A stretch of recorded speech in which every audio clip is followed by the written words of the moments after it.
The first of the Super Dreadnoughts, the Orion-class were revolutionary ships for the Royal Navy and something of a trendsetter worldwide. Not even 5 years after Dreadnought herself, the British were setting a new standard once again. Orion would jump from 12-inch guns to 13.5-inch, creating something of a firepower gap for other navies. You would even see navies that were hesitant to adopt larger guns, like the USN in their constant war between 12 and 14-inch weapons, do so. Yet, for all of that, Orion would soon be outclassed in turn. Her class would see out the Great War, only to be considered obsolete by the end of it. Larger and better ships had overtaken her in short order. If Orion was a trendsetter, it was a trend that would see her and her sisters left in the proverbial dust. Before all of that, though, we look back at where the Royal Navy was before Orion was finalized. The British had been building Dreadnought-style battleships that, each one, only marginally improved on their predecessor. Bellerophon was basically a slightly bigger Dreadnought, with better underwater protection and larger secondary guns.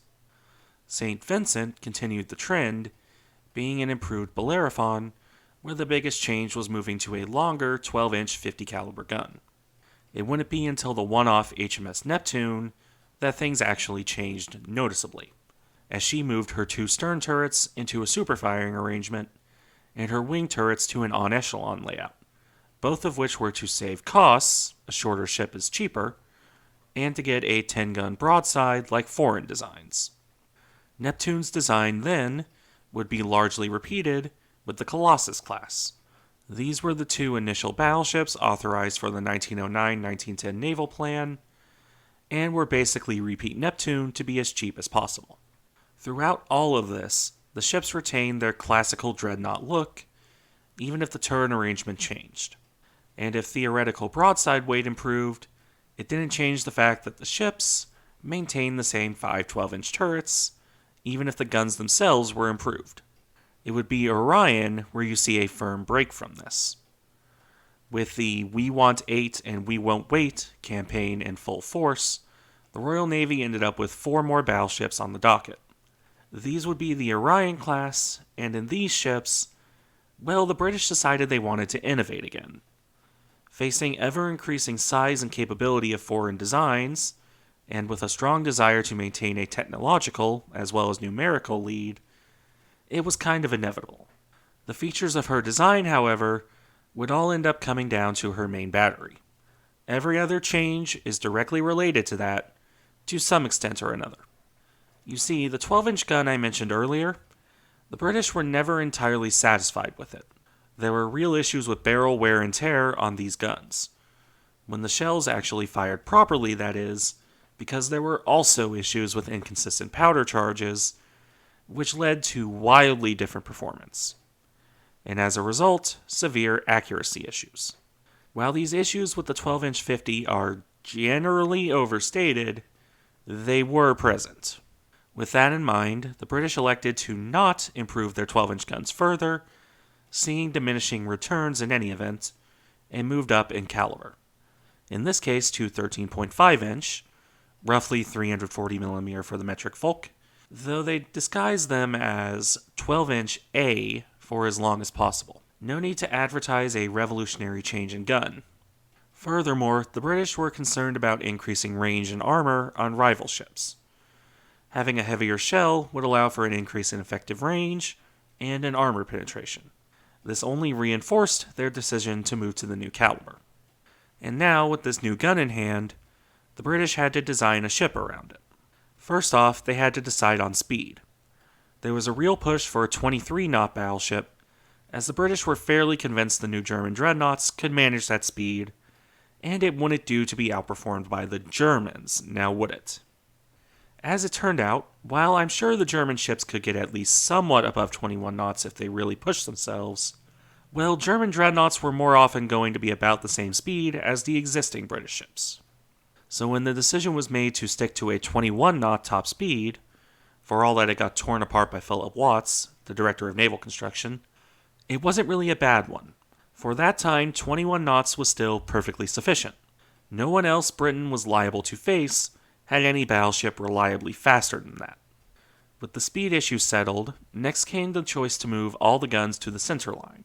This would be the most obvious visual break between Orion and the preceding dreadnoughts. While partially to ensure a more reliable broadside, it was also because, as it turned out, the heavier 13.5-inch guns in their turrets were largely too heavy for wing turrets. At least in practical terms, that they probably could have done wing turrets if they really wanted to. By this point, though, the issues with that layout were becoming apparent. To quote Watts again, "What on earth is the good of guns that cannot fire in an all-around position?" As such, with concerns about stability and blast effect largely mitigated, and the obvious American example to hand, the British gave Orion all her guns on the center line. This gave her a more efficient broadside, as all her guns could bear on either side of the ship. And the final change directly related to the bigger guns would be an increase in armor protection. Ignoring for the moment that battleships were often designed to defeat their own guns, it was pretty apparent to the British that other navies would soon mount bigger guns of their own. As the British made a leap to 13.5-inch, it was only a matter of time until other navies made similar jumps. As such, extra armor was needed. Orion would gain an improved armor layout and a thicker belt compared to Colossus. With all of that out of the way, we have the main features of HMS Orion. While all of them are directly related to her guns, and would not have happened otherwise, it is generally the culmination of these features that is seen as marking her as the first Super Dreadnought. A drastic increase in displacement compared to other British battleships, an increase in firepower due to the larger guns, an increase in armor protection to match, and a switch from wing turrets to centerline turrets. Again, though, none of this would have happened without the move to 13.5-inch guns. And in terms of raw statistics for the viewers who enjoy that, Orion displaced just shy of 22,000 tons at normal load. This weight came about because of her 10 13.5-inch guns, mounted in 5 twin turrets, a pair super firing on either end of the ship, with a single amidships turret behind her funnels. These were joined by 16 4-inch guns mounted in her superstructure. Her offensive weaponry was rounded out by 3 21-inch torpedo tubes. Her armor protection, meanwhile, was a 12-inch main belt with a 4-inch deck at their respective thickest points. All of this carried on a ship that could make 21 knots on 4 shafts with 27,000 shaft horsepower. Okay, the design process is done, so now we can talk about her service history, right? Well, I'm afraid to say you won't see near as interesting a service history as design history here. Orion and her sister ships, Monarch, Conqueror, and Thunderer, lived fairly uneventful lives for the most part. And unlike most other ships, I can't even go into great detail on their individual service lives, because the ships served as a cohesive squadron, and thus have more or less identical service lives until after World War I ended. Orion, to start with, was laid down in 1909, launched in 1910, and would commission into the fleet in January 1912. Her sisters would see similar paths, though they would all be laid down in April of 1910 and launch in 1911. Monarch was commissioned on April 27, 1912, Thunderer on June 15th of the same year, and Conqueror would only be commissioned on December 1st, nearly missing out on 1912 entirely. The Orion-class ships were assigned to the 2nd Division of the Home Fleet, at least initially, though this would be redesignated as the 2nd Battle Squadron in 1912. Orion would be the flagship of the division's second in command, and would remain such right through 1919. Her first main distinction from her sisters would come on January 7th, when the old pre-Dreadnought HMS Revenge contrived to break her moorings and collide with Orion's bow. This did relatively minor damage, and she would soon rejoin the fleet. Orion, along with Thunderer and Monarch, though not the still incomplete Conqueror, would be present at a naval review on July 9th, before setting out on training exercises. Such is their fate through to the start of World War I, as one could probably expect. Lots of training, and the odd formal visit of some flavor. I will note, though, that Thunderer was fitted with a new gunnery director, though the effectiveness of this compared to Orion, who lacked it, is debated. Thunderer did better on one exercise, Orion did better on another. The two ships would, together, help sink the old Empress of India as a live-fire test of their guns on November 4th, 1913. But, when the Great War arrived, Orion and her sisters joined the home fleet at Scapa Flow to guard against the Germans doing a sneaky surprise attack in response to the July Crisis. When this did not materialize and Britain declared war on Germany on August 4th, 1914, The Orions remained with the now renamed Grand Fleet. As relatively slow battleships, and with newer ships already online or soon to enter service, the Orions would see fairly minimal action during this war. 3 of the 4, Thunderer was down for repairs, would be part of the Grand Fleet that sortied in response to the German raid on Scarborough, heading out on December 15, 1914. This would end up being a bust, with only screening forces actually engaging each other. More excitement would come, in a more unfortunate sort of way, when Conqueror rammed Monarch on December 27th. Monarch would come out the better of the two, needing less than a month of repairs. Conqueror, unlike her sister, would be out of action until March 1915. Following this, all 4 Orions would join the Grand Fleet on various feints and attempts at engaging the High Seas Fleet. However, as any student of the Great War could tell you, this would largely amount to nothing. Obviously, there were actions such as Dogger Bank, but those did not involve the Orions. Their next, and as it would turn out only, major action would be at Jutland, wherein the ships would, once again, largely miss the excitement.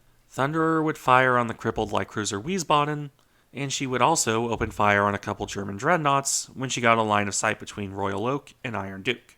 Those would miss entirely, with her second of 3 salvos actually being fired directly over Iron Duke, which I'm sure was comforting for the crew of the newer Dreadnought. After darkness fell, SMS Moltke would spot the 4 Orions at around 10:30 that night and signal a challenge at Thunderer. Realizing exactly what she had done, Moltke veered off, and the captain of Thunderer chose to not engage her, not wanting to reveal the location of the Grand Fleet. Fortunate for Moltke, though it means that Thunderer only fired 37 main battery shells for what might have well been no hits. Conqueror would also fire 57 shells and get no confirmed hits. Monarch and Orion, meanwhile, would each hit a different battleship. Orion hit SMS Markgraf once, knocking out a secondary gun and killing the crew of that weapon. Monarch would hit SMS Koenig, again just once, though her hit knocked out a gun and disabled 3 boilers while starting some fires. The 2 sisters would then collaborate and focus fire on SMS Lutzow, hitting her 5 times between the 2 of them. This damage compounded on what the ship had already suffered, helping Lutzow along towards sinking later in the battle. This would, however, mark the last bit of damage that any Orion-class battleship did to the Germans. In common with most of the Grand Fleet, they saw no further actions with the High Seas Fleet. Seeing out the remainder of the war in relatively peaceful terms, the Orions were considered obsolete by 1919, not even a decade after they were designed, and technology had already marched on past them. As such, the ships would be decommissioned, save for the odd stint bringing troops home. Orion and Conqueror would both be sold for scrap in 1922 under the terms of the Washington Treaty. They would be broken up in 1923. Monarch was going to see the same fate, but instead she would be converted into a target ship in 1923 and used for gunnery practice. This was done to test how effective new models of British shells were, as well as the effect of bombing from aircraft. She would, eventually, be sunk in 1925. The results of these tests would reflect in the adoption of all-or-nothing armor on the Nelson-class battleships. I will probably go over that at a later date. The last of the class, Thunderer, would be the last survivor, enduring until 1926 as a training ship for naval cadets. In a fine tradition of Royal Navy battleships, she would then contrive to run aground on the way to the scrapyard. Unlike Warspite, this would not leave her stuck in place. Thunderer was refloated and towed off, being scrapped in 1927. And thus ends the Orion-class, the first of the Super Dreadnoughts that saw all of one major action where they did minimal damage to the enemy. There's probably a metaphor in there somewhere. Thank you for watching. Remember to like, comment, and subscribe if you enjoy the content, and I'll see you in the next one.